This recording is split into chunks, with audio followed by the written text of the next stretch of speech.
Apa itu identitas, saudara? Di dalam Kamus Besar Bahasa Indonesia, kata identitas itu didefinisikan memiliki arti yaitu ciri-ciri atau keadaan khusus dari seseorang yang dapat dikatakan sebagai jati dirinya, yaitu yang menjadi kekasan di dalam pribadinya dan dikenali oleh orang lain. Jadi untuk mengenal jati diri kita ini dimulai dengan pertanyaan, siapa aku? Siapa saya? Nah, saudara akan memperoleh jawaban, atau orang akan kemudian menyebut namanya, alamatnya, jenis kelaminnya, statusnya, lajang atau menikah, pekerjaannya, mungkin termasuk pelajar atau mahasiswa. Nah, sebagaimana di Indonesia semuanya itu tertulis di dalam KTP, kartu tanda penduduk, maka KTP itu disebut sebagai kartu identitas. Kita pun juga mengenal driver license kita disebut sebagai ID. Identitas mari kita lihat secara umum, saudara, yang jelas dalam pekerjaan itu akan membuat orang tahu posisinya ada di mana. Dan dia juga akan tahu tanggung jawabnya apabila dia tahu identitas di dalam pekerjaannya itu. Seorang yang tahu bahwa identitasnya itu karyawan, tentu ia akan memiliki sikap tunduk, hormat, taat kepada keputusan otoritas yang ada di atas. Apalagi kalau saudara masuk di dalam dunia kemiliteran, identitas saudara harus saudara sadari dengan sangat jelas. Apakah saudara itu ada dalam jabatan tamtama, kopral 1, kopral 2, atau kopral kepala, atau saudara ada di atas, sudah jadi bintara, sersan 1, sersan 2, ya, atau sersan kepala, mayor, atau saudara sudah ada lebih di atasnya lagi, bahwa saudara adalah bintara tinggi, bantu letnan, atau saudara lebih tinggi lagi, yaitu perwira menengah, atau bahkan saudara sudah ada di puncak, yaitu perwira tinggi, entah laksamana, ya, itu semua di dalam angkatan laut. Mereka harus tahu identitasnya, jati dirinya dari pangkatnya itu.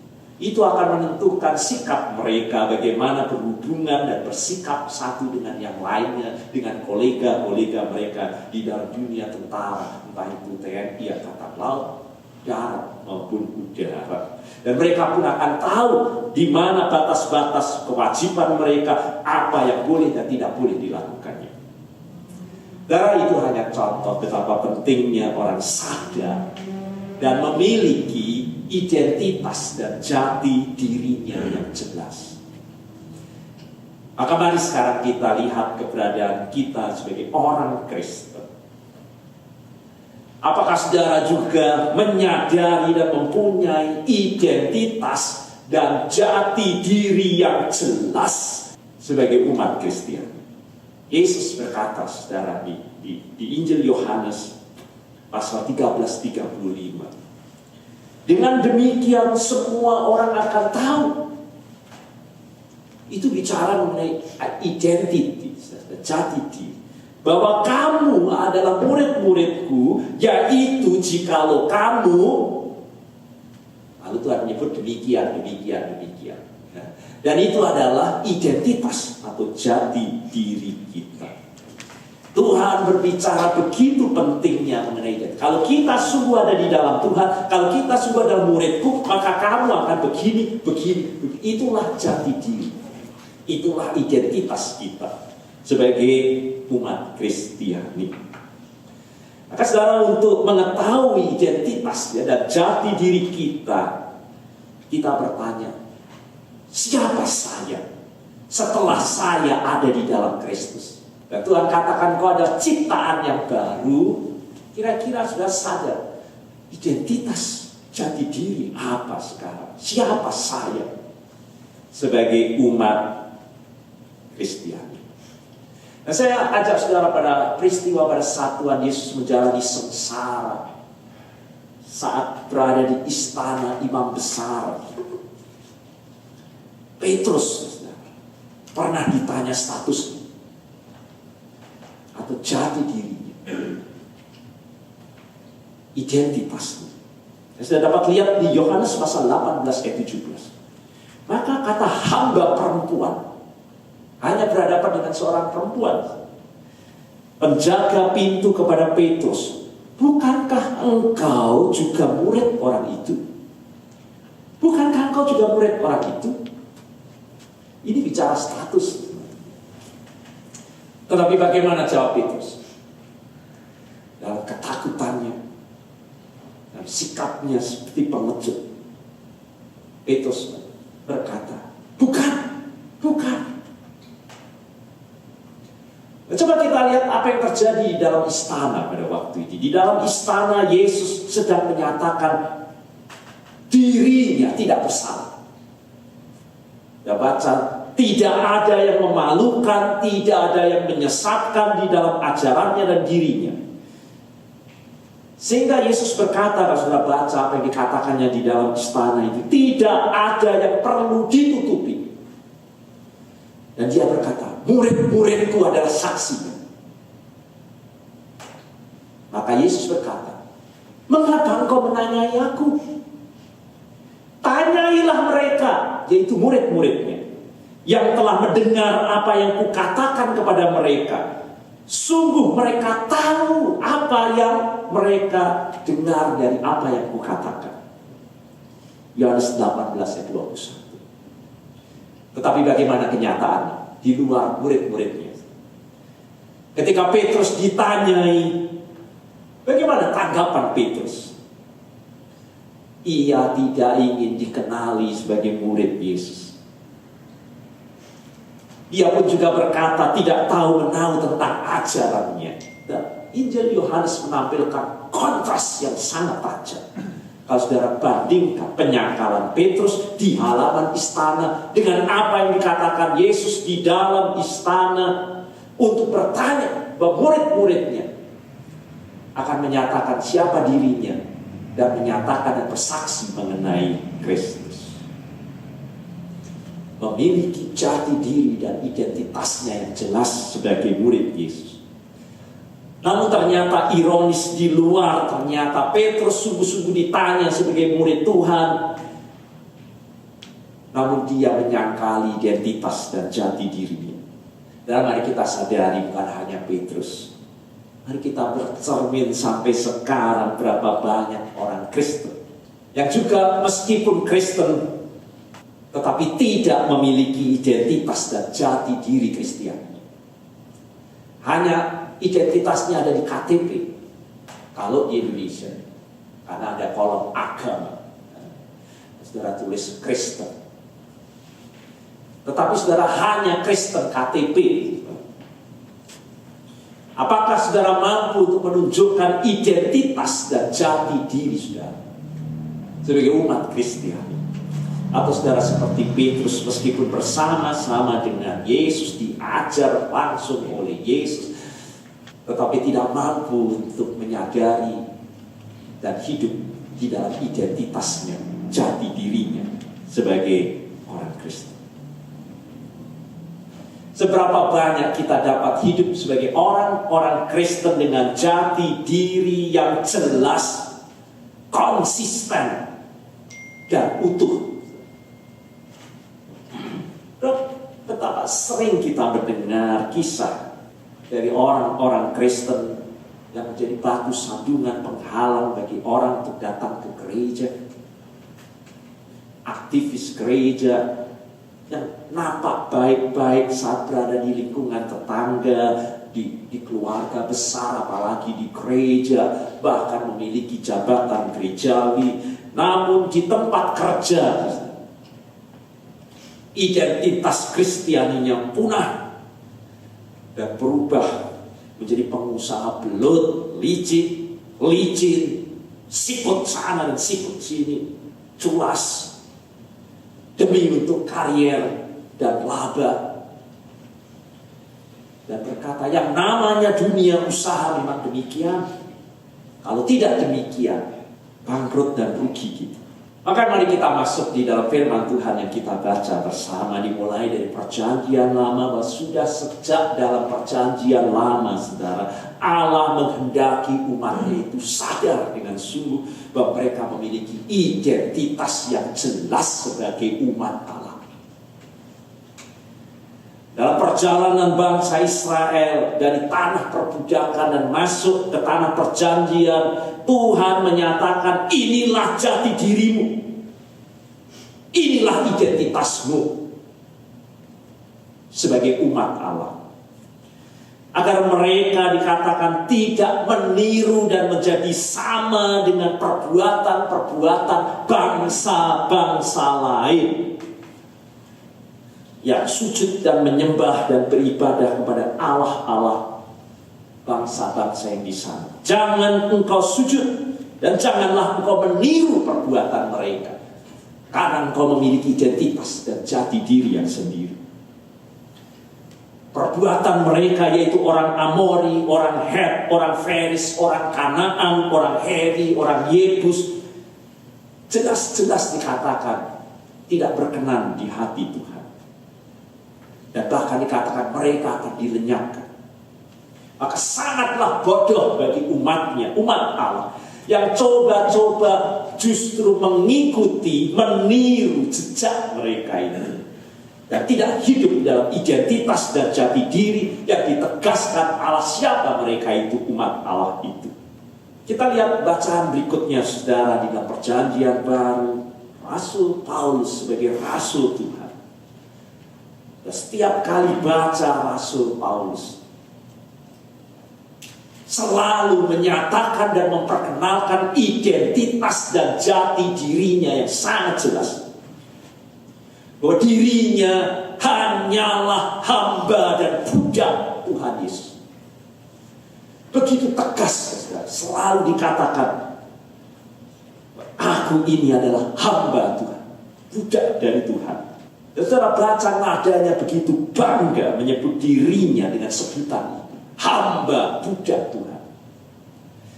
Padahal saudara, pada masa itu tidak ada satupun orang yang senang dengan julukan sebagai hamba atau budak. Tetapi saudara, menjadi budak hamba Yesus Kristus dinyatakan karena aku ini telah lunas dibayar. Itu konteks perbudakan pada zaman itu, saudara. Yaitu manusia dapat dibeli. Kalau sudah lunas dibeli, dia menjadi milik dari tuannya. Dan gambaran itu dipakai buat Rasul Paulus. Aku ini telah lunas dibeli oleh dia dengan tubuh dan darahnya. Maka aku ini adalah milik Kristus, hambanya. Maka dalam firman Tuhan yang kita baca 1 Korintus pasal 4 ayat 1 dikatakan, demikianlah hendaknya orang memandang kami, yaitu umat Kristiani. Melihat kami itu bicara mengenai identitasnya, jati dirinya yang jelas, yaitu sebagai hamba-hamba Kristus yang kepadanya dipercayakan rahasia Allah. Jadi Rasul Paulus saudara mengingatkan, sudah baca di dalam Titus pasal yang kedua ayat 9, dia tahu sungguh apa itu artinya kalau orang memiliki jati diri sebagai hamba pada zaman itu. Kalau orang itu sadar jati dirinya sebagai budak. Dan lihat Titus pasal 2 ayat 9, Rasul Paulus menulis, hamba-hamba atau budak-budak pada zaman itu hendaklah taat kepada tuannya dalam segala hal dan harus berkenan kepada tuannya dan jangan membantah. Dan lihat, itu kesadaran Rasul Paulus mengenai apa arti hamba. Titus pasal 2 ayat 9. Identitas seorang hamba atau pelayanan Tuhan membuat umat Kristiani memiliki jati dirinya yang jelas. Untuk kita tidak pernah curang, untuk kita selalu tulus dengan Tuhan, untuk kita setia dan taat kepada Tuhan. Maka kita menyebutnya sebagai Tuhan. Itu kata kalau harafiahnya Tuhan. Jadi kalau sudah mau ganti Tuhan itu dalam harafiahnya itu Tuhan. Dan kita ini adalah hamba-hambanya. Dan dalam segala hal adalah untuk melayaninya dan untuk memuliakannya. Dan menyadari bahwa diri kita ini bukan milik kita lagi, tetapi milik Tuhan kita itu, yaitu Yesus. Itulah jati diri yang selalu dinyatakan oleh Rasul Paulus. Inilah aku, hamba Kristus Yesus, setelah dibayar lunas dengan tubuh dan darah Tuhan. Seorang hamba Tuhan yang patuh melakukan keinginan dari Allah Tuhannya. Dan dia tahu bahwa seluruh hidupnya adalah untuk menyenangkan Tuhan. Maka saudara, Paulus adalah teladan bagi kita sebagai orang Kristen yang sadar, memiliki identitas dan jati dirinya, Kristianinya yang jelas sebagai hamba Tuhan. Di hadapan Tuhan, kita semua hanyalah hamba dan pelayan. Meskipun Tuhan Yesus berkata, aku tidak lagi menyebut engkau sebagai hamba, karena hamba tidak tahu apa yang harus dilakukannya. Tetapi aku menyebutmu sebagai sahabat. Artinya saudara, saat kita sungguh mengenal identitas dan jati diri Kristiani kita dengan baik, kita akan jadi seperti Rasul Paulus. Tahu posisi kita, tetapi yang lebih penting, tahu tanggung jawab kita. Berapa banyak kita menjadi orang Kristen dan kita tidak tahu tanggung jawab kita sebagai orang Kristen. Kita hidup tidak dalam posisi jati diri, status dan identitas kita yang jelas. Tuhan saudara memanggil kita untuk sadar siapa kita ini sebagai orang Kristen yang ada di dalam Kristus. Dan belajar untuk berlaku sesuai dengan identitas dan jati diri kita. Yesus berkata dalam Injil Yohanes 13:35, dengan demikian semua orang akan tahu bahwa kamu adalah murid-muridku, yaitu jikalau kamu saling mengasihi. Itu identitas, itu jati diri. Di mana ada gereja, saudara masuki dan di situ tidak ada saling mengasihi, tidak ada persekutuan, tidak ada peduli satu dengan yang lainnya. Orang hanya concern dengan concernnya dirinya sendiri, tetapi tidak concern dengan orang lain. Saudara akan masuk dalam gereja tanpa identitas Kristiani. Kalau engkau adalah muridku, engkau akan saling mengasihi. Itu identitas utama kita Kristiani, yang harus terpancar dalam setiap aktivitas kehidupan kita, nyata dalam hidup persekutuan kita. Nah, kalau itu saja tidak bisa kita wujudkan di tempat yang harus menjadi paling teladan dalam kehidupan kita, di antara para pemimpin-pemimpin gereja, berkelahi, saling bermusuhan, saling menjatuhkan, bahwa kita saling mengasihi, itu identitas yang harus nyata dalam kehidupan orang Kristen. Sebagaimana Rasul Paulus katakan, kasih itu sabar. Dan berapa banyak orang kehilangan kesabarannya. Bahkan di dalam pelayanan pun akhirnya berkata, saya mundur. Tak mampu sabar lagi. Kasih itu murah hati, tidak cemburu, tidak memegahkan diri, tidak sombong, dan seterusnya. Dan mari kita hidup sesuai dengan jati diri dan identitas kita yang jelas itu. Yohanes pasal 1 ayat 2 berkata, tetapi semua orang yang menerimanya, kalau sudah sungguh-sungguh menerima Yesus, Tuhan dan Juru Selamat kita, dan menyatakan bukti bahwa kita dibaptis di dalam Dia, kita menjadi miliknya, diberinya kuasa supaya menjadi anak-anak Allah. Itu identitas, itu jati diri kita. Siapa saya? Hamba Kristus. Siapa saya? Umat yang saling mengasihi. Siapa saya ini? Anak-anak Allah. Dan dalam suratnya yang pertama pasal 3 ayat 1, Rasul Yohanes menulis bahwa Allah menyebut kita ini sebagai anak-anaknya. Itulah jati diri identitas kita. Kalau kita tidak menyadari identitas kita, jati diri kita sebagai anak Allah,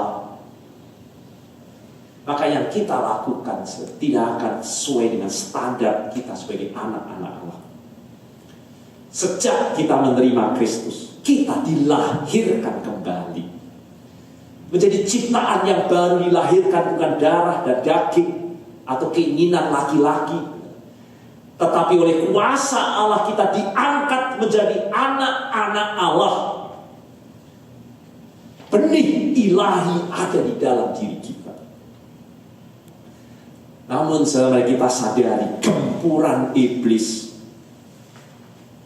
selalu akan membuat kita orang-orang Kristen lupa atau menyangkal seperti Petrus jati diri kita, jati diri Kristiani kita. Bagaimana bisa?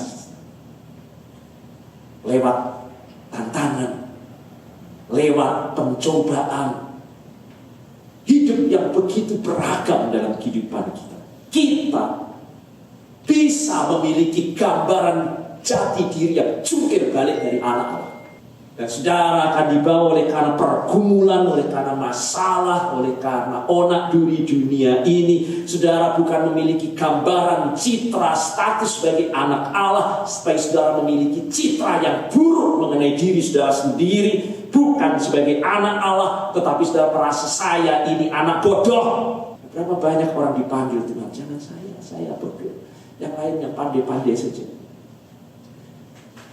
Saudara merasa saya ini membawa celaka dalam hidup ini. Saya ini si nasib sial. Saya orang gagal pecundang. Saya wanita istri yang tidak layak dicintai. Saya ini pria miskin. Sudah tua, saya sudah tua. Apa gunanya? Apa Tuhan pilih saya? Tua bangka tak berguna. Saya ini pembuat dosa tak terampuni.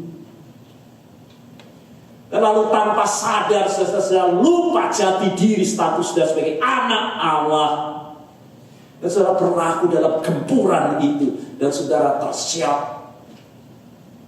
Sehingga firman Tuhan pernah ingatkan, hai kamu anak iblis. Padahal yang diperingatkan itu adalah jemaat Tuhan. Maka mari kita berhenti. Stop. Jangan terus bergerak ke arah yang tidak sesuai dengan status dan jati diri. Katakan, aku ini anak Allah. Dan saudara berjuang dan berlaku dengan landasan jati diri saudara yang jelas dan benar. Bukan anak bodoh, bukan anak durhaka. Aku ini anak Allah. Dan perubahan hidup itu saudara akan dimulai dari perubahan gambar diri kita setelah ada di dalam Kristus. Yaitu saat kita menyadari dalam kebenaran kuasa firman siapa kita ini setelah ada di dalam Kristus. Identitas dan jati diri Kristiani kita. Maka mari kita sadari dan kita temukan jati diri kita itu. Bukan menjadi orang Kristen yang tak tahu identitas dan jati diri kita sendiri. Jadi siapa yang ada di dalam Kristus? Ia adalah ciptaan baru. Artinya dengan identitas, dengan jati Kristiani yang baru, yang jelas. Yang lama sudah berlalu. Dan sesungguhnya yang baru sudah datang. Amin.